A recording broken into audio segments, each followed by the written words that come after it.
नमस्कार दोस्तों। आईटीबीपी के अंदर ट्रेड्समैन की जो नई वैकेंसी आई है, जिसके अंदर अलग अलग ट्रेड की वैकेंसी आई है, जिसके अंदर सफाई कर्मचारी की पोस्ट है। अब जो बच्चे सफाई कर्मचारी पोस्ट से फॉर्म अप्लाई किए हैं या अप्लाई करने वाले हैं और सफाई कर्मचारी से आईटीबीपी में भर्ती होना चाहते हैं, तो उनके लिए वीडियो बहुत काम की हो सकती है। सफाई कर्मचारी से भर्ती होने के बाद आपको क्या वर्क करना पड़ेगा, किन किन कठिनाइयों का सामना करना पड़ेगा, सैलरी के लिए, प्रमोशन के लिए, फैसिलिटीज, फैमिली लाइफ, हर टॉपिक पे आपको इस वीडियो के माध्यम से जानकारी मिलने वाली है। चैनल पे पहली बार विजिट कर रहे हैं, चैनल को सब्सक्राइब जरूर कर लीजिएगा। वीडियो को अभी तक लाइक नहीं तो लाइक जरूर कर लेना।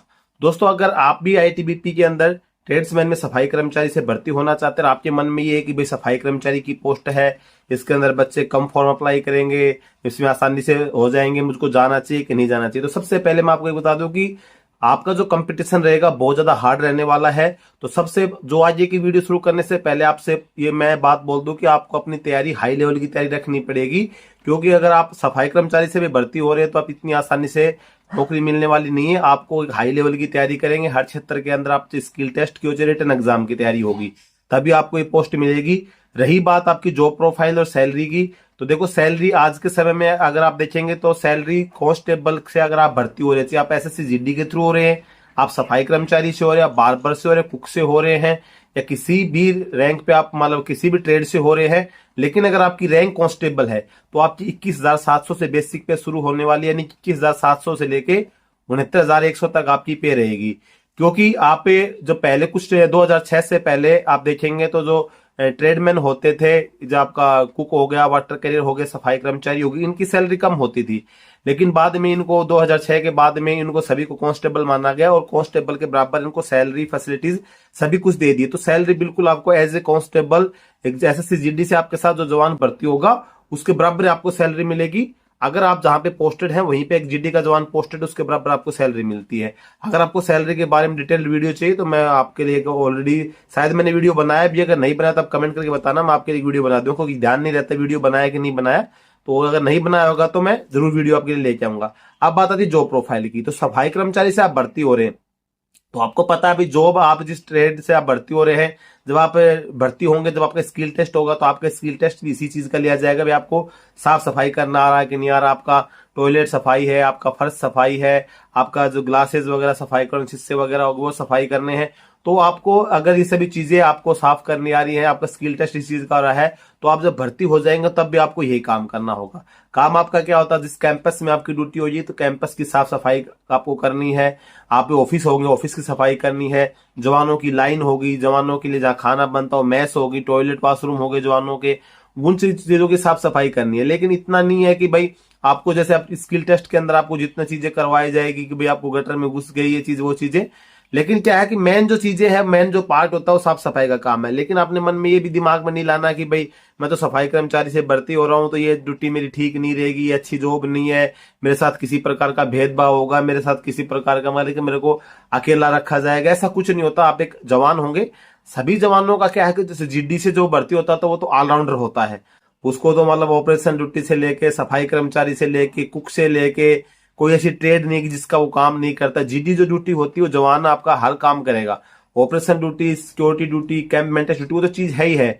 बाकी जैसे कोई ऐसी सिचुएशन आ जाती है, कुक वगैरह जैसे कंपनी में एक ही कुक है या कहीं भी पोस्ट के ऊपर एक कुक की तबियत खराब हो गया, कुछ इमरजेंसी छुट्टी चला गया, तो वो जीडी के जवान भूखे तो मरेंगे नहीं, वो जवान कुक का काम करने लग जाएगा, कोई ना कोई लग जाएगा। सफाई कर्मचारी अवेलेबल नहीं है सफाई करने, तो वो जीडी का जवान ही करेगा। तो वो भी तो चीजें करते हैं, तो इसमें कुछ नहीं कि अगर आप सफाई कर्मचारी से बढ़ते तो जवानों के साथ ही आपको रहना है। सभी फैसिलिटी जो जवानों को मिलेंगी वही फैसिलिटीज आपको मिलेंगी, बढ़िया सैलरी मिलती है। हालांकि आपका मन में होना चाहिए कि भी मैं सफाई कर्मचारी से भर्ती होना चाहता हूं, तो वो चीजें तो अभी फौज के अंदर रहने वाली है नहीं कि भी आपके साथ किसी प्रकार का भेदभाव हो, लेकिन आपको जो वर्क होगा वो तो आपकी जो पर्टिकुलर ट्रेड है वो तो आपको करना ही करना पड़ेगा। अब बात आ जाती है भाई सैलरी की, मैंने आपको बताई दी।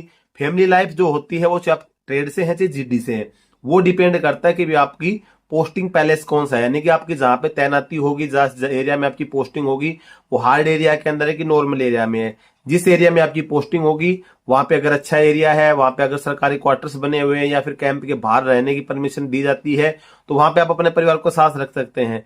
कुछ तरह से होते हैं भाई हार्ड एरिया के अंदर आपकी पोस्टिंग आ गई, आप खुद बॉर्डर के ऊपर है, तो वहां पे अगर आपको खुद को रहने की जगह ठीक प्रकार से नहीं तो फैमिली को आप क्या साथ में रखोगे।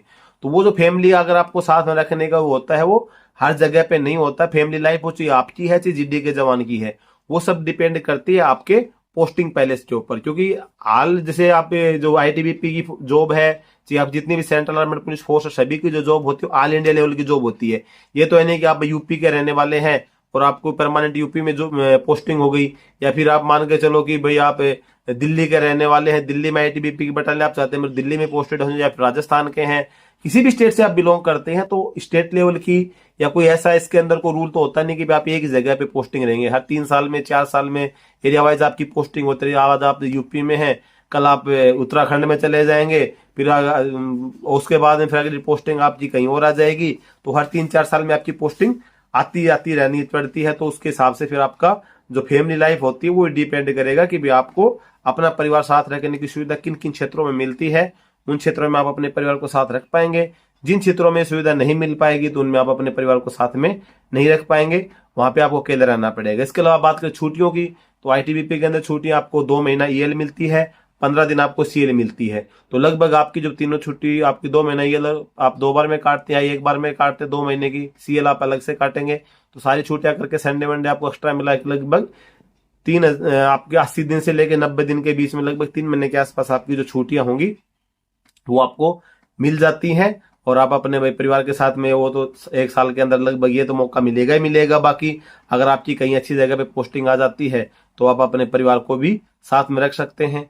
आपको सफाई कर्मचारी से भर्ती होने से फायदा मिलेगा कि आपको दिन में वर्क करना पड़ता है, तो मैक्सिमम जगह पे चांस ये रहेगा कि नाइट आपको सोने को मिलेगी।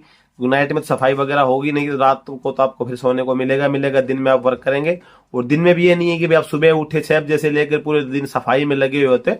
एक हर चीज का टाइम टेबल होता है। सुबह आप सफाई किए, उसके बाद आपका ब्रेकफास्ट का टाइम हुआ, ब्रेकफास्ट के थोड़ा रेस्ट कर लिए, फिर 2-3 घंटे सफाई की, दोपहर के अंदर फिर आप अपना लंच वगैरह करके फिर 2-4 घंटे का आपको रेस्ट मिला, वो रेस्ट किए, उसके बाद थोड़ी शाम की शिफ्ट में वर्क की, फिर नाइट में फिर आपको रेस्ट हो गया। तो इस प्रकार से वर्किंग होती है। ये नहीं है कि अब आप सुबह से लेके झाड़ू लेके लगी रहे हैं, और आप जब कहाँ भी जिस भी कैंप के अंदर आप रहेंगे, कहीं पे ऐसी सिचुएशन आएगी कि आप अकेले सफाई कर्मचारी रहेंगे, कहीं पे ऐसी सिचुएशन आती है कि भाई 1 से जाके 2 होंगे, 3 भी होंगे, जितना बड़ा कैंपस होगा उतने सफाई कर्मचारी रहते हैं। तो डेली वर्किंग होती है, डेली साफ सफाई जो चलती रहती है, तो ज्यादा गंदगी नहीं होती। कभी कभी ऐसा मौसम आ जाता है ज्यादा पेड़ मतलब पतझड़ वगैरह का मौसम, पत्ते वगैरह ज्यादा झड़ते हैं, तब सफाई का काम ज्यादा चलता है। बाकी अगर आप डेली काम को मेंटेन करते रहते, डेली साफ सफाई चलती रहती है, तो ज्यादा गंदगी नहीं होती है। और आपको मतलब काम जब करेंगे तो बिल्कुल अपने जैसे कर्म में कोई शर्म नहीं होती है। अगर आप सफाई कर्मचारी से भर्ती हो जाते हैं तो आप आईटीबीपी की सेवा कर रहे हैं, देश की सेवा वो भी, और आप जवान कहलाएंगे। सभी चीजें आप एक कांस्टेबल की आपकी रैंक रहने वाली है, और आपको बढ़िया सैलरी, बढ़िया फैसिलिटीज, आप अपना एक मेहनत करेंगे, आपसे सफाई कर्मचारी का काम करके कर रहे हैं, कैसे भी कर रहे हैं, लेकिन आपके पीछे जो आपका परिवार, आपके माँ बाप, आपकी शादी होगी, आपकी बीवी, आपके बच्चे हैं, उन सभी का जो जीवन होगा बढ़िया सफल आप उनको बना सकते हैं अगर आप अच्छे खासे हिसाब से चलते हैं। क्योंकि अच्छी खासी सैलरी मिलती है, सैलरी का अगर आप सही यूटिलाइज करेंगे तो आपको बढ़िया मतलब आप अपने परिवार का मतलब पालन पोषण ठीक प्रकार से आप कर पाएंगे, अपने बच्चों को अच्छी शिक्षा दे पाएंगे। लेकिन आप उस हिसाब से चल लेंगे तब तो। बाकी आपकी बढ़िया ड्यूटी है, बढ़िया आपको तैयारी करनी चाहिए। ये मत सोच लेना कि सफाई कर्मचारी की जॉब फॉर्म भर दिया, पेपर देने चला जाऊंगा, हो गया तो ठीक है। तो इतनी आसानी से भी नहीं होगा, क्योंकि बच्चे बहुत फॉर्म भरेंगे, बहुत ज्यादा कंपटीशन के अंदर रहने वाला है। तो दोस्तों एक वीडियो के अंदर छोटे मोटे मैंने आपको इसके संबंध में जानकारी दी। फिर भी अगर आपको किसी प्रकार का कोई इसके अंदर लगता है तो कमेंट करके पूछ सकते हैं। वीडियो अगर आपको अच्छा लगा तो लाइक जरूर कर देना, चैनल पे पहली बार सब्सक्राइब जरूर कर देना।